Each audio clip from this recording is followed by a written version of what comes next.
নমস্কার, আপনারা দেখছেন এখন দাসপুর বার্তা। করমাটার সফরে গুডলি দিশা ওয়েলফেয়ার সোসাইটি 29 ও 30 ডিসেম্বর 2024 তারিখে দাসপুর থানার গুডলি দিশা ওয়েলফেয়ার সোসাইটির পক্ষ থেকে সফর হলো পুণ্যভূমি নন্দনকানন করমাটার, যেটি অবিভক্ত বিহার অধুনা ঝাড়খণ্ড রাজ্যের জামতাড়া অন্তর্গত, যেখানে শিক্ষাদিশারি মহামনীষী ঈশ্বরচন্দ্র বিদ্যাসাগর তার অন্তিম জীবনযাত্রাকালের 18 বছর কাটিয়েছিলেন। স্বর্গীয় ঢেঁকির ধান ভাঙা নীতিতে তিনি শিক্ষা, স্বাস্থ্য ও খাদ্য সরবরাহে সেখানকার জনজাতিদের পরিষেবায় আত্মনিয়োগ করেছিলেন। সেখানে বিদ্যাসাগর স্মৃতিরক্ষা সমিতির উদ্যোগে বিদ্যাসাগর আবক্ষ মূর্তি স্থাপন সহ বাসভবন সংরক্ষিত হয়েছে। এদিন প্রভাতে ঈশ্বরে পুষ্পমাল্য ও পুষ্পার্ঘ্য নিবেদনে শ্রদ্ধা জ্ঞাপনে সামিল হল দিশা ওয়েলফেয়ার সোসাইটির কর্তৃপক্ষ। সহযোগিতায় ছিলেন স্মৃতিরক্ষা সমিতির সম্পাদক চন্দন মুখার্জি। তার তত্ত্বাবধানে সফরকারীগণ বিদ্যাসাগর স্মৃতিভবন, Vidyasagar park, Vidyasagar railway station পর্যবেক্ষণ করেছেন এবং শুনেছেন তার ইতিবাচক চিন্তাভাবনা। এরপর তারা দেওঘর জেলার অজয় নদে সিকদিয়া জলাধার সফর সেরে আলমপুর গ্রামে বিদ্যাসাগর অনুসরণে আর্থিকভাবে পিছিয়ে পড়া জনজাতি সম্প্রদায়ের মধ্যে বাল্য বিবাহ প্রতিরোধী সচেতনতা সভা, শিশু থেকে বয়োবৃদ্ধ বৃদ্ধাদের হাতে শুকনো খাবার প্রদান, সেই সাথে যথাস্থানে শীত কম্বল প্রদানের জন্য সমিতির সম্পাদকের হাতে অর্পণ করে সবাই আত্মতৃপ্তির অনুভূতি ব্যক্ত করেছেন। এই সফরে সোসাইটির পক্ষে ছিলেন সভাপতি, সহসভাপতি, সম্পাদক ও সদস্যবৃন্দ। কর্মাটার থেকে রিপোর্টে শ্যামসুন্দর দোলইর সাথে শ্রীকান্ত কদম। Like and follow with subscribe এখন দাসপুর বার্তা। এই দাসপুর বার্তায় যুক্ত হন, আলোর পথে এগিয়ে চলুন। অখণ্ড বিহার বর্তমানে ঝাড়খণ্ড রাজ্যের অন্তর্গত জামতাড়া জেলা করমাটার, যেখানে ঈশ্বরচন্দ্র বিদ্যাসাগর প্রশান্তির জন্য, স্বাস্থ্য উদ্ধারের জন্য এখানে অবস্থান করছিলেন। এই করমাটারে রেডি আদিবাসীদের স্বনির্ভর হওয়ার প্রশিক্ষণ কেন্দ্র। এখানে দেখতে পাচ্ছেন রয়েছে কতগুলো টেলারিং মেশিন। আদিবাসী মহিলাদের স্বনির্ভর হওয়ার লক্ষ্যে প্রশিক্ষণ দেওয়া হয়। দিশা ওয়েলফেয়ার সোসাইটির পক্ষ এবং মিশন বিদ্যাসাগরের পক্ষ থেকে জয় বিদ্যাসাগর। আচ্ছা, সম্পাদক মহাশয় আছেন, আমরা সত্যি আনন্দিত ওনার উপস্থিতিতে এবং আমরা গর্বিত। উনি যেভাবে আমাদের কাছে পুরো বিষয়টা ব্যাখ্যা করলেন এবং আমাদেরকে বললেন, আমাদের অনেক অজানা তথ্যই আমরা জানতে পারলাম। আর উষ্ণ আতিথেয়তা তো আছেই তার সঙ্গে। তো আমি আহ্বান জানাবো শ্রদ্ধেয় চন্দনবাবুকে শ্রদ্ধার্ঘ্য নিবেদনের জন্য। না না, আর আমাদের ফুল ছিল, তাতে ফুলটা সবাইকে দিয়ে দাও, দিয়ে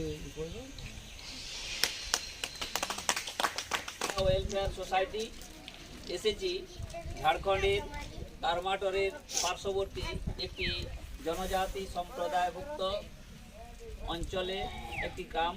সেই গ্রামে আজকে আমরা বাল্যবিবাহ সংক্রান্ত যে বিদ্যাসাগরের ব্যবস্থাপনা ছিল, শিক্ষা, স্বাস্থ্য, সংস্কৃতি, মূল্যবোধ, সেবামূলক এই সমস্ত কাজকর্ম নিয়ে আমরা বিভিন্ন ধরনের শীতবস্ত্র, শিশুদের খাদ্যদ্রব্য, ড্রাই ফ্রুট এই সমস্ত নিয়ে আমরা এই গ্রামে এসেছিলাম।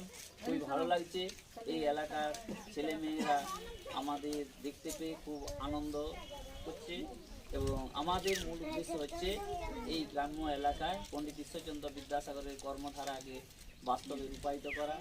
আমরা জানতে পারলাম এই এলাকাটি আদিবাসী অধ্যুষিত হলেও এখানে বাল্যবিবাহ সাধারণত হয় না এবং তারা অঙ্গীকার করছে যদি কোনো বাল্যবিবাহ বা নাবালিকা বিবাহ সংক্রান্ত খবর পায় তারা সেগুলো বাধা দেওয়ার চেষ্টা করবে এবং মানুষকে সচেতন করে তুলবে। আশা করি দিশা ওয়েলফেয়ার সোসাইটি এইভাবে বিভিন্ন মানুষের পাশে থাকবে এবং আগামী দিনেও সবার সহযোগিতা। তোমরা দাও আর বাচ্চা কোথাও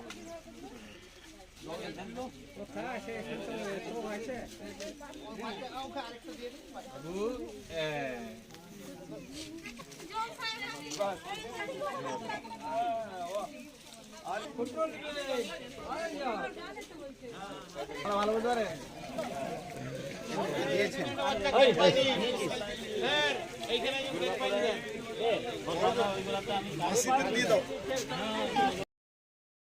দাদার মহাশয়ের কর্মভূমি, জন্মভূমি নয় কর্মভূমি। জন্মভূমি তো বীরসিংহ গ্রাম, এখানে ওনার কর্মভূমি ছিল। উনি প্রায় 20 বছর এখানে কাটিয়েছেন, এখানে ছিলেন এবং সেই সময় এখানকার যারা নিরীহ দরিদ্র, বিশেষ করে আদিবাসী সমাজকে উত্থানের জন্যে উনি তখন অনেক কাজ করেছেন। সমাজে উনি বাজার থেকে ভুট্টা কিনে আনতেন এবং ওই যে গরিব আদিবাসীরা ছিল তারা আসতো ওনার কাছে ভুট্টা নেবার জন্য, উনি ভুট্টা দান করতেন। এবং যেখানে আমরা আজ দাঁড়িয়ে আছি, ঈশ্বরচন্দ্র বিদ্যাসাগর মহাশয়ের যে স্ট্যাচু আছে, এই জায়গাটা এটা মাটির ঢিপি মতন ছিল, সেখানে আমরা বিদ্যাসাগর মহাশয়ের আজকে স্ট্যাচুটা বসিয়েছি। এইখানে উনি পুরো শিক্ষা দান করতেন। হ্যারিকেন, তখন তো হ্যারিকেন আর ঢিবরি ছিল, সেই আলোতে উনি এখানকার যারা আদিবাসী ছিলেন, পুরোহিত ছিলেন, তাদেরকে উনি পড়াতেন। এই ছিল তার কর্মকাণ্ড। এখানে একটা হোমিওপ্যাথিক চিকিৎসা উনি করতেন এবং তখন কলেরার প্রচণ্ড প্রভাব হয়, কেউ কোথাও যেত না, গ্রামকে গ্রাম কলেরাতে সব মারা যাচ্ছিলেন। সেই সময় উনি নিজের হাতে গ্রামে গিয়ে গিয়ে হোমিওপ্যাথি দ্বারা চিকিৎসা করেছেন এবং অনেক পেশেন্টকে এইখানে এনে রেখেছেন, আর বমি পায়খানা নিজে হাতে উনি পরিষ্কার করেছেন। এটা ছিল এই ওনার একটা আদর্শ। উনি আজকে নেই, কিন্তু আমাদের উচিত আমরা চেষ্টা করছি ওনার আদর্শকে টিকিয়ে রাখতে। আজকে যারা এসেছেন তাদেরকে অনেক অনেক ধন্যবাদ। নমস্কার।